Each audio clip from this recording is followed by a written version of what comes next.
Well, welcome everybody. My name is Mary Hyatt, and I am so excited, so honored that you are here on my Facebook Live show today. And today I have a very special guest, Maddy Moon, who I'm super excited to introduce you to here in the next few minutes. But maybe this is your first time joining. Maybe you've never seen me. You found me through a friend's page. So I thought I would just take a second and introduce myself. I am a life coach, an entrepreneur, and a presidential diamond with doTERRA essential oils. And my passion is really to help women to wake up, find their voice, and to become fully alive. I'm currently working on an amazing online course, which is all about helping women make peace with the mirror, quiet that inner bully, and love their body. Talking a lot about body acceptance, body love, and really owning the skin that you are in. So stay tuned. That is launching in October. So I'm actually going into the studio starting tomorrow to record all of this content. I cannot wait to share it with you guys. But you are in the right place. We are going to get started. So let's start the show.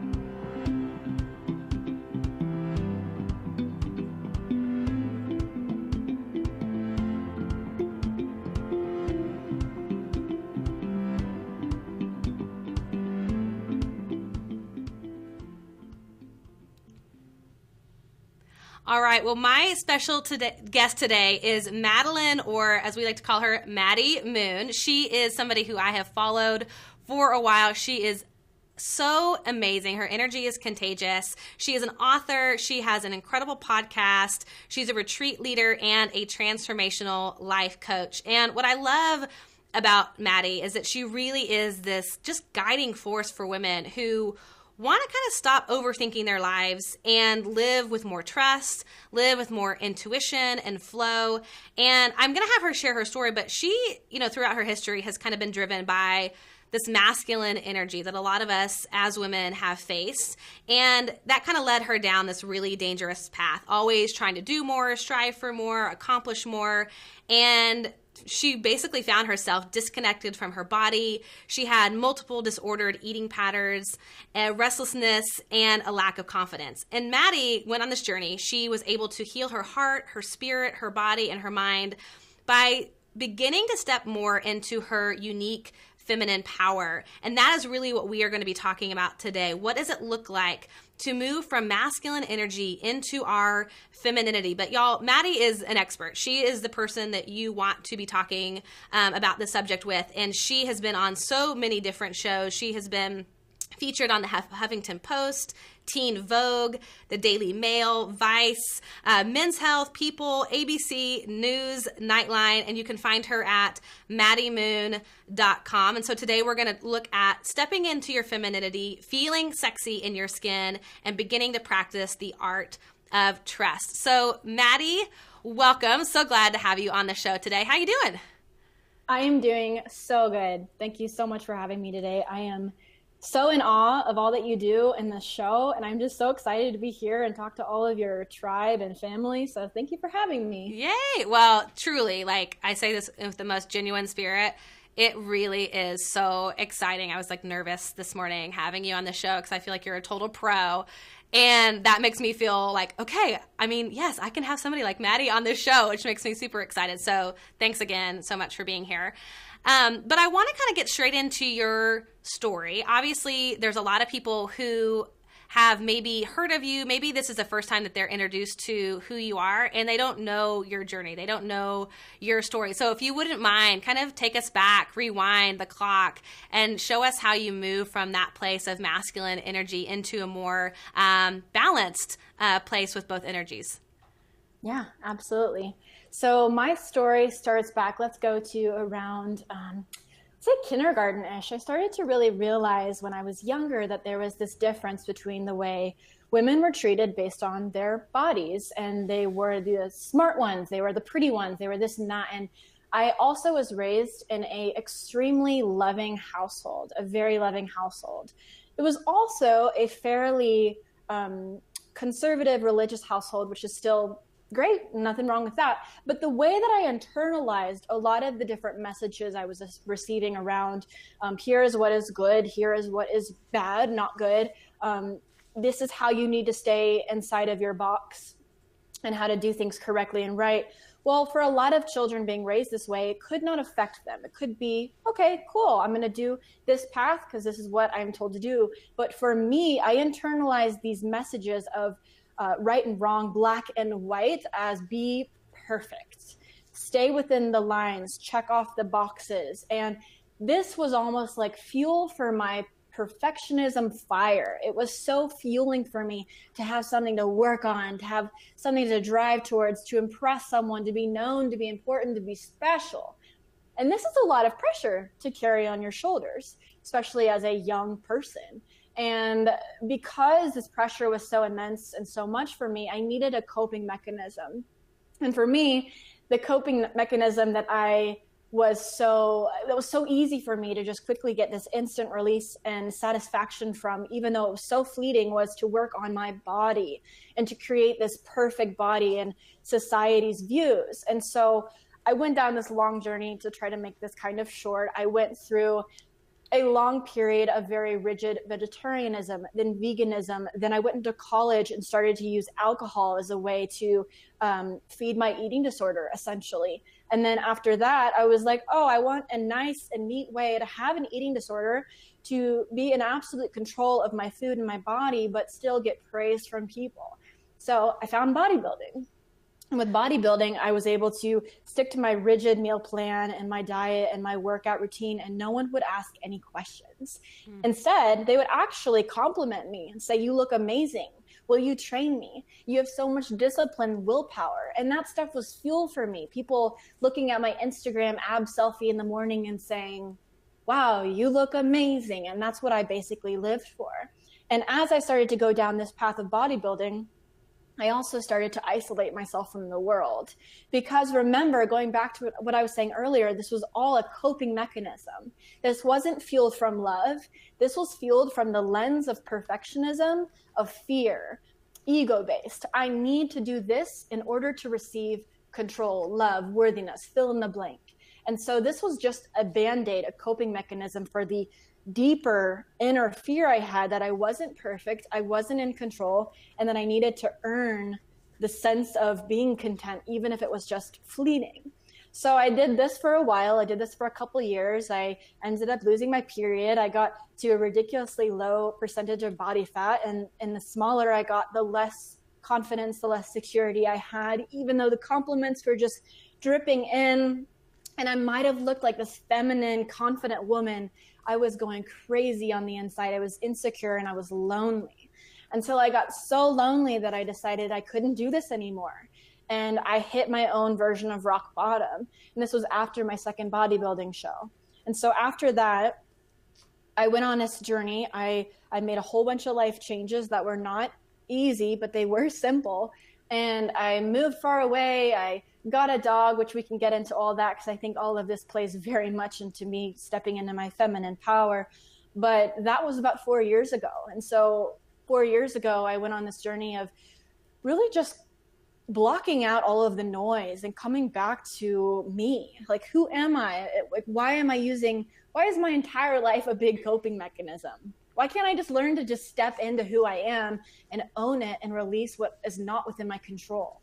So here I am today, coaching other women to come to this place of ultimate feminine freedom, releasing perfectionism, healing their relationship with their body, eating more food. You know, I used to tell people that I help people eat Pop-Tarts, not stop eating Pop-Tarts. There are people out there that are helping others diet down and lose weight, but I'm doing the opposite. I'm helping people step out of the rigid control they have so they can start eating things and realize that their morality is not tied in with their food choices. You're not good if you eat a certain way, or bad if you don't.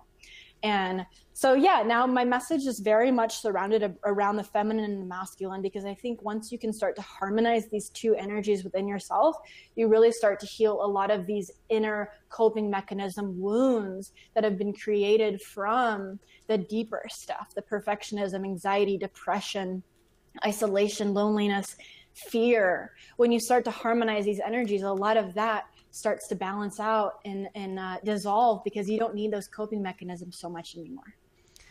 That is such a powerful story. I find so many of like little things that I did along my journey as being very similar. And I love the fact that you had somewhere inside of your soul this little voice that was like, hey, this probably isn't healthy. And what are you actually coping from? And I think that question is like, why am I needing all these different ways to cope? What am I trying to avoid? What am I trying to run away from? Is such an incredibly brave question. And I as you were talking, I kept thinking, okay, what did rock bottom look like for you? How did you go from hyper control, working on perfection, all of that, to saying, I'm really ready to release that? Like, take us to the moment where that shifted for you. And what was the first thing that you did?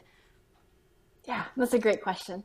So for me, I remember this specifically. It was right after, kind of during my second bodybuilding competition. And I had just got on the stage, was in this tiny suit. I had 10 spray tan coats on. It was the day that finally came that I was working so hard for, and everyone else around me it was a pretty weird experience, honestly. Everything was a little bit off, but it could just be my perception because I was so off. But that day, this day that I spent 7 months working towards, dieting down, isolating myself, saying no to dates, being alone, practicing walking in my clear high heels on a Friday night, all these different things came to this one moment. Got on that stage, and the minute I walked off, all I could do was cry. Like, I was just crying so much after this competition. Everyone else is like smiling, hugging, we got on the stage, we did it.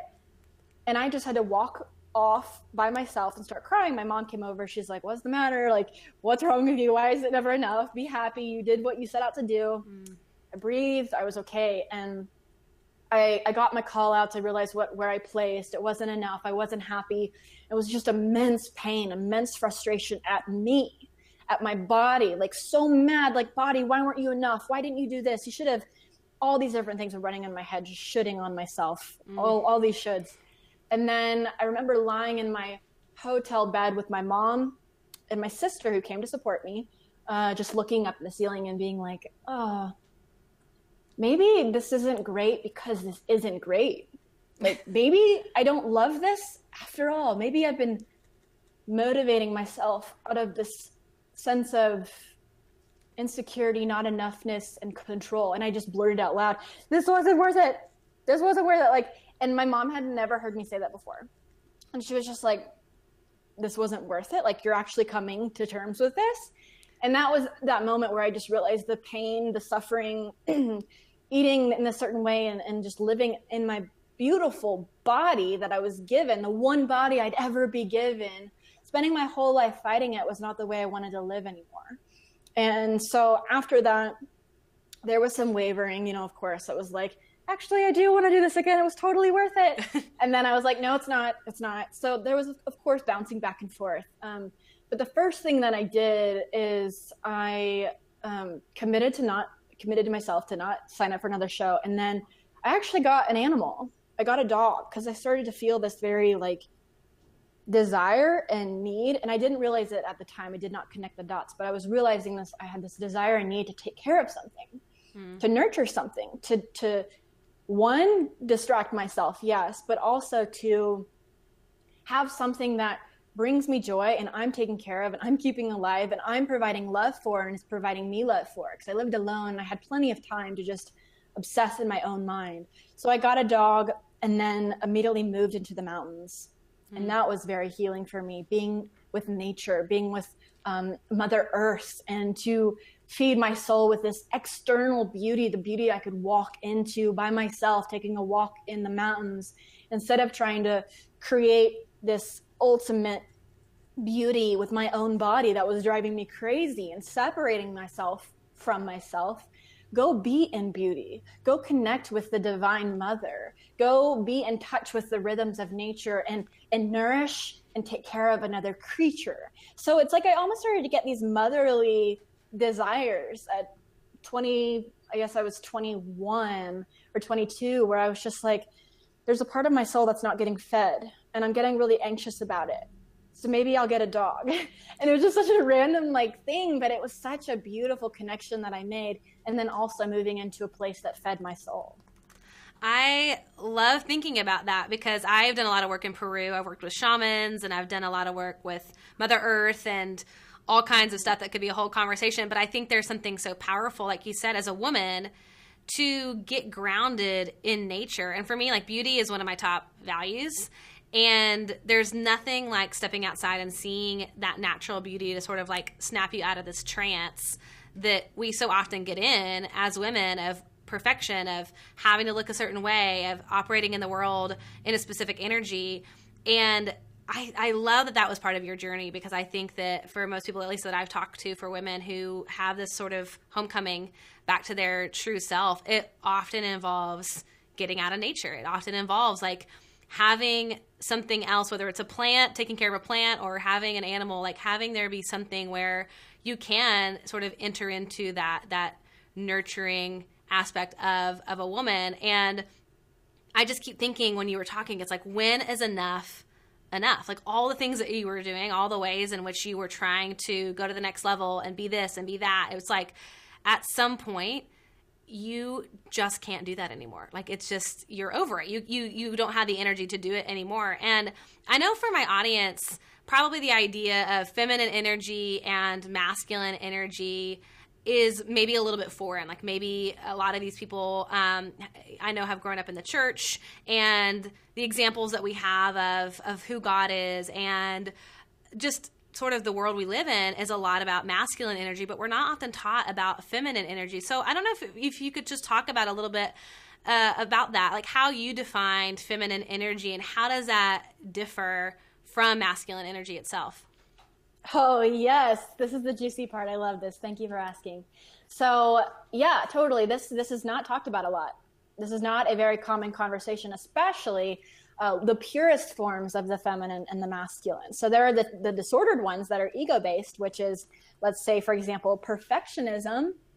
That is ego-driven. That is not a pure form of masculinity. So oftentimes when I do the elevator pitch for my business, I say that I help masculine-minded women step into their feminine flow. So I help very masculine-minded women, which means drive, ambition, success, work ethic, me-centered, where not me-centered in a selfish way, but as in I'm the one to get it done. I can't trust other people. I help women like that very often, lawyers, Marines, nurses, people who have very go, go, go jobs, step into their feminine flow where they can learn how to let go, give up control, and release. So to break it down for you, the feminine and the masculine. The way I love to think about the masculine, it's the pushing out. It's the order. It is the drive. It is the strength. It is the protection. It is not hard. It is not hard, which some people will say, but masculine isn't hard. It's strong. It is the sometimes the go, go, go, the accomplishing. It is the talking. Whereas the feminine is the pulling in. It's being receptive. It's being, there's magnetism going on. There's nourishment, nurturing. There's creativity, nature. That is a very motherly, feminine thing in general. And that's why women connect so strongly with nature, as being outside. So we live in a very masculine world. We live in a very driven, ambitious world. It's fueled by a lot of structure and logic.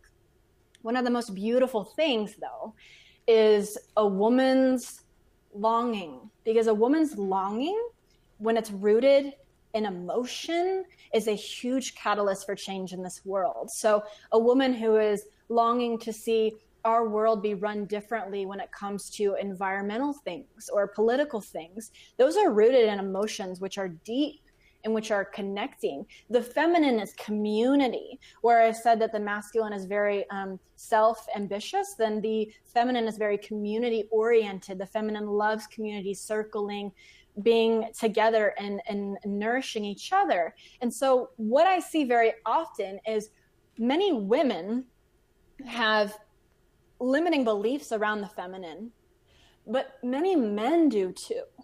So I think it's a universal collective issue that I want to see more people, no matter your gender, step more into your femininity. Now, that's not to say that it's not vice versa either, because I've seen many women who struggle with speaking their voice, being ambitious, believing that they can take care of themselves. I see that often too. And I see many men who might be more on the feminine, emotional, nurturing side, which is also beautiful, but they need more drive and ambition and protection because that's what their woman wants. So there's no black and white and there's no right or wrong. And why I always say it's about harmonizing these energies, not balancing them, harmonizing them. Today, I have had a very masculine day. It has been go, go, go, go, go. I've been taking care of all these million things, writing notes, taking the trash out, like doing this work, doing interviews, coaching, blah, blah, blah. That's cool. Some days are going to be like that, where it's just driven by force and things need to get done. But then other days, you have this feminine desire to stop doing and to be. Yes. To be a human being and not a human doing. And for a lot of people to reach this point of being content with who they are, not having to feel like they have to earn their worth, and being able to listen to their intuition instead of just asking a million different people, what do you think I should do? Listening to their bodies, their hearts, their souls. To be able to reach this level, though, it takes a lot of stripping down beliefs you have around it. For example, me, the past me, and a lot of my clients right now, they have this idea that a lot of femininity equals weakness. And that's so far from the truth. Femininity is not weakness, it's softness. Like I said, it's nourishment, it's intuition, it's flow, it's being like a river where you can go with the curves and not stress about the destination because you know you're gonna get there. You know you're taken care of. And if you come from a place of church, then you know that you're being looked out for, you're being watched over, you're being loved. And so your identity isn't in your work ethic. You're already taken care of. You're who you're supposed to be. So the flow, the feminine, take down those limiting beliefs. What do you have? What are you believing about the feminine? I received an email. I'll let you talk. I'm sorry, I'm just going on. I received an email the other day from a woman who said to me, she typed out this whole thing about loving to travel. She wants to travel, but she just had an old flame reconnect, and now she has all these emotions. Should she stay? Should she go on her travel that she has planned? Oh, well, I must just be a typical emotional crazy girl. And that's what she said to me in this email. And I said, hold on. First of all, typical women, typical girls are amazing. Let's get that straight. You're not crazy because you have emotions. You're emotional, and that's part of being a woman. Embrace it. Embrace all the emotions. Because in order to really tap into your feminine genius, you have to be okay with all the different sides of you, the sides that are perfectionism, the sides that are structure focused. Learn about those parts of you and accept them, and you can move towards having more flow in your life. But no part of you is bad. All of you is how you're supposed to be, and it's perfect. I love this so much. I'm just like taking it all in. I'm like, yes, yes, yes. Because for me, I grew up also thinking that women were weak. I thought that having emotions was a negative thing, and I spent probably 8 years never crying. Like, I was so disconnected from my body, so disconnected from my emotions. Now I probably cry every day, every other day. Something moves me, I feel it, I cry. And I see that as so much strength, because for me, I get to live life in 3D. Like, I'm feeling it, I'm experiencing it, I'm tasting it, I'm touching it. Like, being able to connect to that feminine part of who I am allows me to feel this bigness, this richness of life that when that's shut down, it's just like this rigid kind of system. And one of the things you didn't mention that I want to talk about as it relates to femininity is this idea of creativity, this idea of birthing. You know, when I think about a woman in her strength, in her power, it's like when she's pregnant. Now, I don't have any children of my own, so I cannot relate to what that feels like. And maybe for some that doesn't feel like strength, and maybe it's a terrible experience. But like as an archetype, you know, like the fact that we can create life, the fact that we are able to birth something. And as an entrepreneur, as somebody who is doing this on a daily basis, you know, yes, in order to get my stuff done, I've got to go to my masculine. I've got to like get that task part of myself cranking. but to birth something, to imagine something, to visualize the bigness, the greatness, the amazingness that I can put forth into the world, my gift to the world, has to come from that feminine energy. But one thing that I hear from people all the time, from women all the time, is that they are afraid that if they switch into their feminine energy as it relates to their business will not be successful. That it will just kind of be like, oh, just let it happen, kind of that like free spirit sort of hippy dippy thing. And I'm like, no, that is where your power lies. But I don't know if you could speak on that and maybe even like share some stories of your clients and how they were able to harness that feminine energy and translate that into actual, success. Yeah, there's so much goodness in there. Thank you for asking that. So to be clear and to kind of help people see what side of this is the feminine, what side is the masculine has provided for me so much freedom in my business because of the structure. Knowing that I'm going to release a podcast every Wednesday, knowing I'm sending these materials to my assistant, knowing that I have this scheduled right now, having order has allowed me so much room to have the freedom of creativity. But, and I tell this to I just got off a coaching call where I was explaining this to her. This work, the inner work that you do. So me and her are having this coaching call. It might sound like, okay, that's personal development, but that's on the side. That's separate. Personal development over here, this inner femininity work that I'm doing every once a week, whatever, it's over here. But then I got all these other compartmentalized sections of my life I got to give attention to. What people don't realize is that when you're doing the feminine work, when you're putting on, like, even as simple as when you're adorning your body with clothing that makes you feel good, or putting on healthy stuff on your face that makes your face feel good, or when you're listening to your intuition on what to eat, every time you're doing those things and you're listening to your inner yearnings and desires, you're setting yourself up for something great in your business.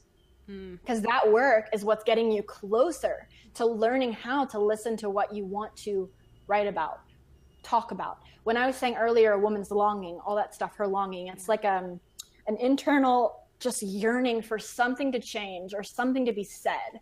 That's how I create content, is I think, what am I yearning for? What am I longing for? Maybe I'm longing for a relationship.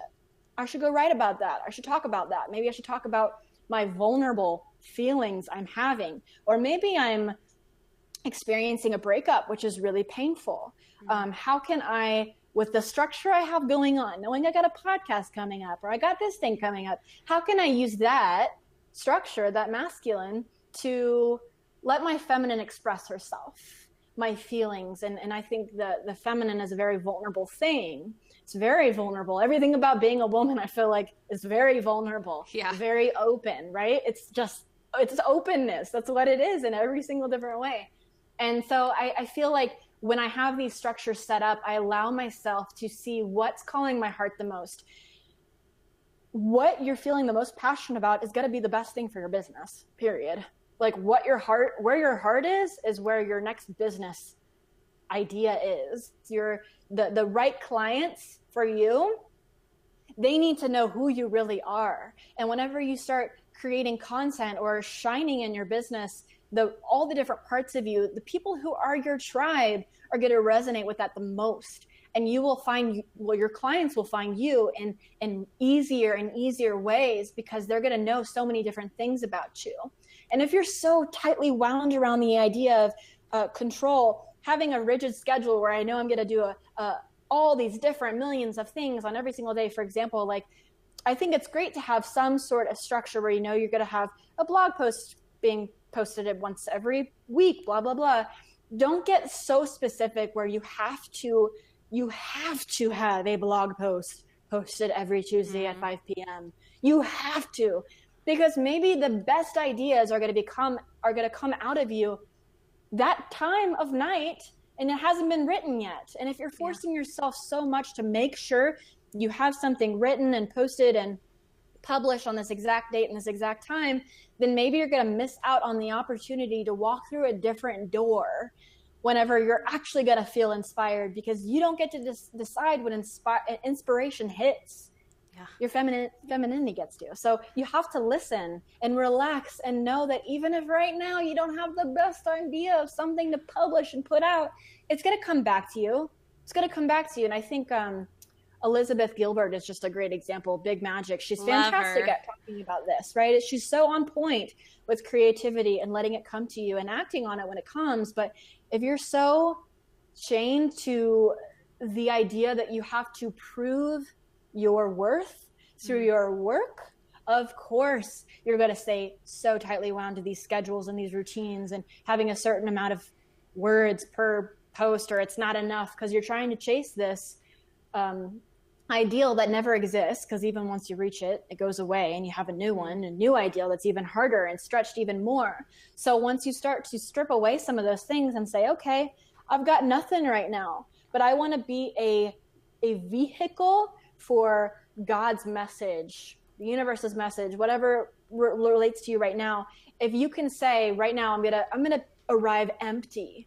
I think emptiness has a pretty bad rep, but I actually think it's a pretty beautiful thing, because when you arrive to a situation, to a coaching session, to whatever it may be, empty, you are stripping yourself of the stories that you have around something and allowing yourself to be filled up with beautiful insight that might not even come from your own brain. Maybe it's coming from something bigger. But when you allow yourself to have room for these things, you allow your feminine to speak. I love that. I keep thinking it's like that closed fist to the open fist, the allowing, the letting go, the non-attachment, and letting it be what it needs to be in that moment. That feels so feminine to me, and I just love that. I practice that so often of like, okay, what am I grasping on? What am I holding on to? And how can I begin to release that hold? And I keep thinking like all of what we create, it's like birthed out of our heart, and then it's executed from our masculine energy. So it's birthed from femininity, executed from that masculine energy, and that's sort of that harmonizing. But for somebody who's just learning about this and they want to step more into their feminine energy, as we're kind of wrapping up, will you share maybe, I don't know, one or two ways that they can begin to embrace that femininity, shift the way they're thinking about it, and step into that even as quick as today? Yeah, absolutely. So the first thing, of course, is to have awareness around the one thing in your life, two things, five things that you have no flow in. What is driving you crazy? What is not allowing you any room? What's allowing no creativity to be birthed? What do you have in your mind as an ideal? And sometimes ideals are great. Like I have an ideal for what I want my business to look like with a very loose grasp, pinky finger, like, you know, because it could look totally different in a few years. And if my identity is placed in my business and my business loses money, my business change, my business doesn't have a very good direction, then what does that say about me? Then I'll quickly have an identity crisis. So I really recommend people look at the place in their life that currently has no flow. Look at your work. Do you never trust anyone else to do anything? Do you never pass on? You would rather have loads piled high of work than pass anything over to anyone else. Do you run your own business and you're fearful of having an assistant, someone that goes into your email or someone that takes charge of your blog or whatever it may be, scheduling things? Are you so scared of giving up control around that area? Look at your food. Are you still on a meal plan? Are you still dieting down, trying to get that perfect ideal weight? How can you let go of that and start intuitive eating and let go of the ideal pressures of what it means to have a perfect feminine body and create your new ideals? So what's basically running the show out of a place of fear? Because I want you to first accept that side of you. Don't fight it. Don't push it away. Don't have a masculine mentality. I was just talking to another client yesterday, and she was talking about this body image fear that comes up. And she's like, I'm trying to push through it and shove it away. And like, listen to that language. It's so masculine. Yeah. Push through it, shove it away. Why not lean into it? Why not look at this part of you and have compassion for her? That's a very revolutionary idea for a lot of people. I'm coming to find, I didn't realize this, but a lot of people, when they see a side of themselves they don't like, it's immediately push, ignore, shove away. Yeah, or judge. And so, what? I said, or judge. Or judge, totally, because it's coming from shame. Yeah. You see this side of you that you thought you got rid of. You're like, I thought I was healed. She comes up, he terrifies you, and you're like, oh my gosh, I thought this was a gun, and like you want to shove because it's shameful. It's shameful you still struggle with these things. So reframe the story. When he comes up, say, I see you. I know why you're here. You're trying to protect me. You're a coping mechanism, and I feel for you, and I have compassion for you. That's the feminine. It's compassion. It's love for all. All for one, love for all. Loving everything and not having this judgment, and it takes time. That's one very important thing. That's an overarching thing. Yeah. Another thing is to actually create room for the flow. What can you strip from your calendar? Maybe if you have every single workout planned in advance, every meal planned in advance, start to take that off and to allow yourself to have just an intuition day where you decide what you want to do, when you want to do it, all day long. And you don't have a whole bunch of things planned. Doctor's appointments, okay, I understand that. But if you have room for more flow in your life where you can just create if you feel like creating, or just go inward, lie on the couch and watch Netflix, like give yourself time to see what your heart and what you're really desiring to do. There are so many other things, but those are just a couple things to look for. One of my favorite metaphors for all of this is to be like a river, to be like water. Speaking in astrology terms, I am a double like fire sign with my moon and sun. I'm very fiery and go-getter, very active, proactive, courageous, fire, so much fire. And so it's been very cool for me to constantly come back in my mind to this place of be like water, be like a river where I am going on my destination and I'm not controlling it. I'm just moving. And if a door opens that I didn't see coming and another one I thought I needed closes, learn how to go through the other door like a river would. It's not going down its path being like, oh, what do the rocks think of me? What does the mountain think of me? Like, it's just going, it's just moving. It's fluid. And that's how I think of the feminine. She's very fluid and going even like deeper into this metaphor, there are curves in a river, but there are curves in our bodies that we also need to accept. The softness of a female body. We don't need to focus on being hard and being lean and being perfect in our body. Focus on being the soft goddess you are, even if that comes with the curves of life or the curves of your body. Oh my God. I love that so much. Just getting into the body. It's like why I am so passionate about what I do. And this is, I feel like we could have like the best cocktail happy hour ever. We would just like geek out about all of this. Yeah. And I hate that we don't have more time to get into it all, but this is brilliant. I think you're right. I think that this concept of being compassionate towards yourself and loving and offering yourself empathy and grace and loving the part of yourself that was loving the part of yourself that was just kind of freaking out, and just giving her grace and recognizing that in that moment, in that time, you were doing what you thought you needed to do in order to survive, and then beginning to shift that. So this has been incredible. I want to make sure that people know exactly where to find you, because I know after this conversation, people are going to be hopping onto their Instagram, onto the web to find you, to connect with you. So where is the best place that people can find you, and what's next for you? Yeah, so you can find me at maddymoon.com, Maddy, moon.com. You can find my podcast, Mind, Body, Musings, also on my website, but you can also find it on iTunes and Stitcher. And I'm on Instagram at Madeline Moon, Madelyn Moon. And what is next for me? I love doing retreats. I love traveling. So next, which is very soon, coming up next month, I'm going to do a trip in Mexico City where I'm going in to help refurbish a school, paint murals, do garden work, and then also going into an ancient Mayan temple to do yoga and chakra pool therapy. Super excited about that. And hopefully going to be doing an acro yoga event either in the fall or in the spring, because I feel like that so beautifully ties into the feminine of surrender. Because when you're doing acro yoga, you got to surrender to another person, and you also have to control at times. So it's learning that beautiful balance of control and surrender. And I love metaphors. Oh my gosh. I love that. It sounds so exciting. And you've got a couple spots left for your Mexico thing, right? Yes, plenty of spots. If people are like, hey, it's August 3rd to the 8th, and they're like, I want to get on a plane and be there, you are more than welcome to come. That's on my website. Cool. Awesome. Well, Maddy, thank you so much for being here, for sharing with us all about feminine energy, tempering that with the masculine, and just like relaxing and releasing all this like rigid.